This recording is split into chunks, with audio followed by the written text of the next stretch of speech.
Trump's intention to recognize Crimea as part of Russia is a surprise only to those who are unfamiliar with the history of American-Russian relations. The United States and Russia have, in fact, cultivated a quiet alliance since the first days of American independence.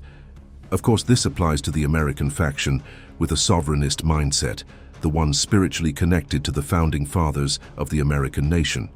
The other side of America, the one with a globalist worldview, has a completely different relationship with Russia.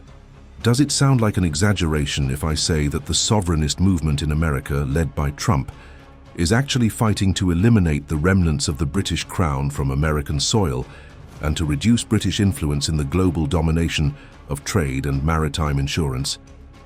If that sounds too extreme, remember that Canada is still under the British crown and that immediately after coming to power, Trump raised the issue of Canada as a country that should fall under US control.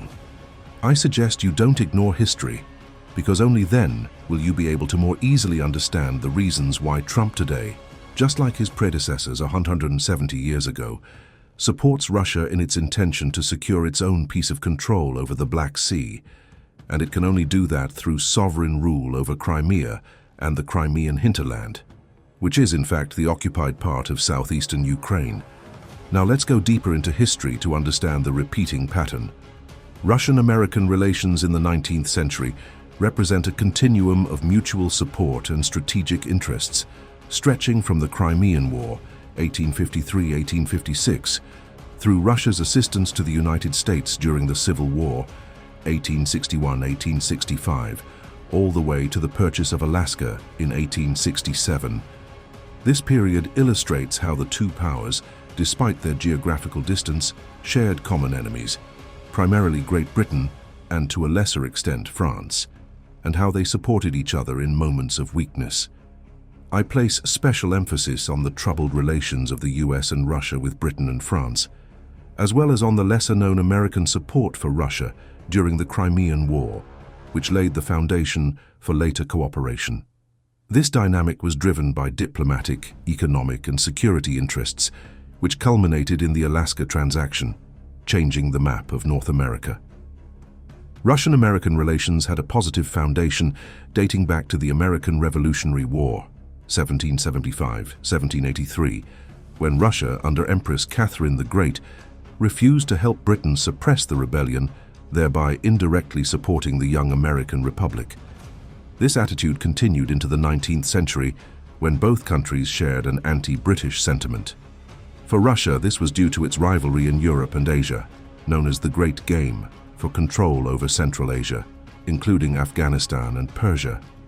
For the US, it stemmed from conflicts like the War of 1812, when on August 24, 1814, after the Battle of Bladensburg, British forces captured Washington, D.C. and burned the White House, then called the Presidential Mansion, the Capitol and other buildings, in retaliation for the American burning of York, present-day Toronto, in 1813. This event, known as the Burning of Washington, left a lasting anti-British scar on the American consciousness. During the Crimean War, 1853-1856, in which Russia faced a coalition of the Ottoman Empire, Britain, France, and Sardinia, the US remained officially neutral, but provided limited, mostly indirect, yet clearly visible support to Russia. Both nations were driven by a shared anti-British and anti-French sentiment. The American public and its diplomats sympathized with the Russian resistance against the imperialist powers of Britain and France, which the US perceived as threats to its own interests. Specifically, the US opposed Britain's naval dominance, which blocked Russian ports during the war, especially in the Black Sea, and threatened American trade as the US insisted on the principle, free ships make free goods.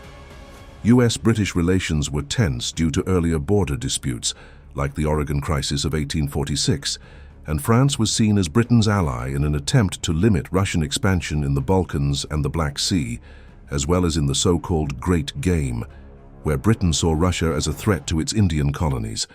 Although the US did not officially provide military or material aid to Russia, there were concrete initiatives by individuals and a clear diplomatic leaning. American merchant ships continued to trade with Russia via Baltic ports, like St. Petersburg and Kronstadt.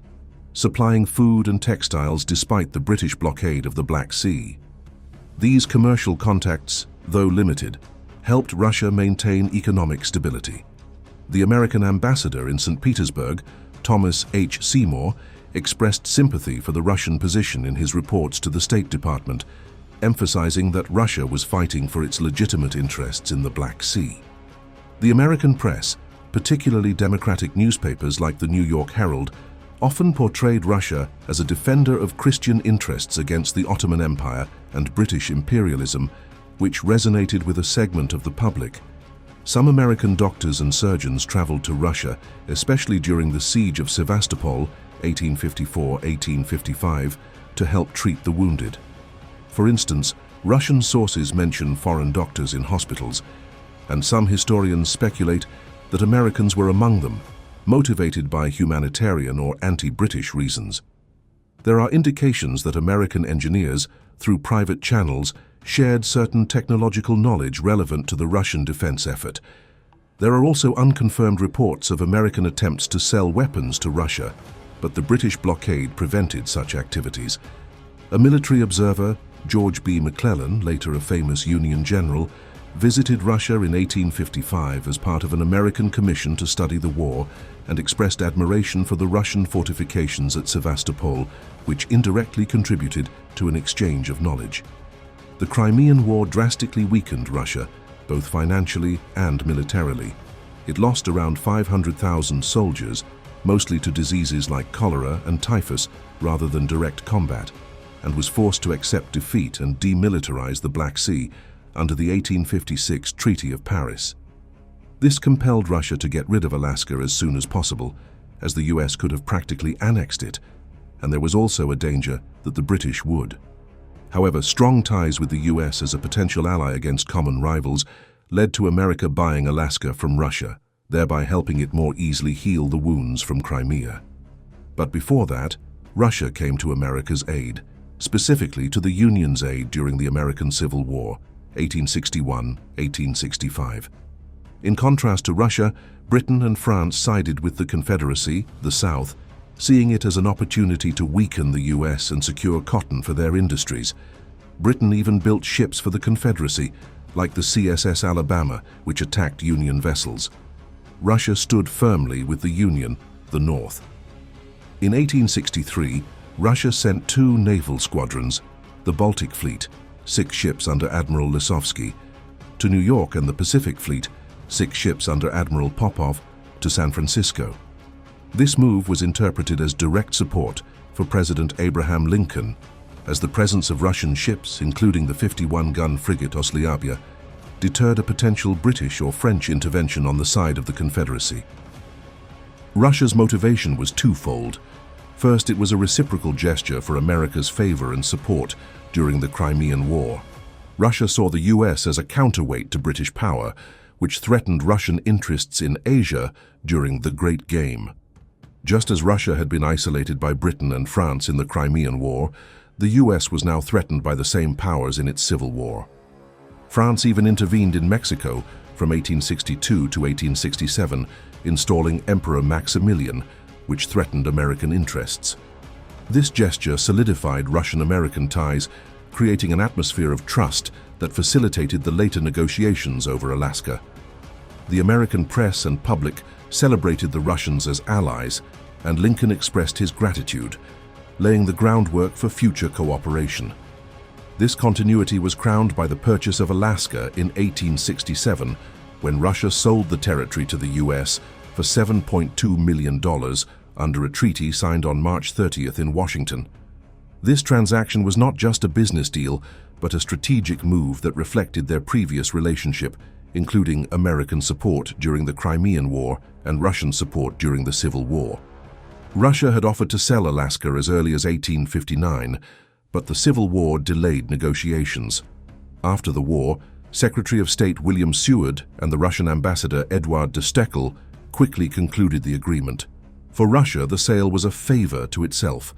After its defeat in the Crimean War, the empire was financially exhausted. Debts had piled up, and a colony with only 700 Russian settlers was costing more than it brought in from the fur trade. Alaska had become an economic burden, and there was a fear that Britain, which controlled neighboring Canada and had naval superiority after the Crimean War, could seize it in a future conflict. By selling it to the US, Russia secured money, eliminated a vulnerability, and strengthened its alliance with America, which now became a buffer against British expansionism in the Pacific. For the US, it was a territorial expansion, and also a way to get revenge on Britain for its support of the Confederacy. This continuity, from the US's sympathy and limited support for Russia in the Crimean War, to Russia's military support in the Civil War, and finally the economic transaction of Alaska, shows how Russian-American relations were pragmatic and mutually beneficial, despite later tensions in the 20th century. It is clear that the new era of 2025, when the monumental meeting between Trump and Putin in Alaska took place, is merely a repetition of this historical pattern. Neither the spirit of the times nor the roles of the main players, America and Russia, are the same as they were 170 years ago. Nevertheless, this historical story of a forgotten alliance gives us a more complete insight and inspires a new and deeper search for the causes and roots of major geopolitical events.